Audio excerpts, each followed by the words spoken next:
Inner peace అనేది పోతూ ఉంటుంది ఈ నాయిసీ వరల్డ్ లో కావచ్చు. So how to handle those inner పర్సనాలిటీని మనం ఎలా హ్యాండిల్ చేయాలి?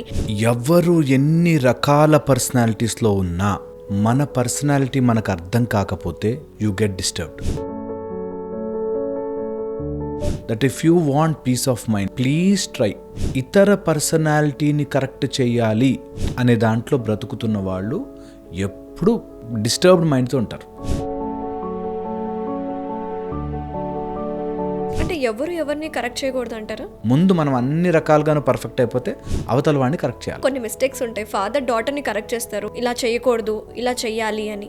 When they are open to listen, నాకు ఇది ప్రాబ్లంగా అనిపిస్తుంది, can you tell me a solution అని అడిగారు అనుకోండి, వీ కెన్ కరెక్ట్ ఇట్. నిజంగా తప్పు చెయ్యాలి అనుకున్న వాడిని you can not change. I want to ask you, ఇప్పుడు కొంతమంది మనల్ని ఇన్సల్ట్ చేస్తూ ఉంటారు, వాళ్ళు పదే పదే పోక్ చేస్తూ ఉంటారు, ఇట్లా నువ్వు చేసిన మిస్టేక్ అది, కానీ మనం అది అన్ఇంటెన్షనల్గా మనకు తెలియకుండానే చేస్తూ ఉంటాం మిస్టేక్స్ని. First thing we should accept మనం మిస్టేక్ చేసాం. మన ఈగో ఎంత ఆపుతుందంటే నేను చేసిన తప్పు బై మిస్టేక్ అయిపోయింది, కానీ ఎవ్వరు పాయింట్అవుట్ చేయకూడదు. See the logic there.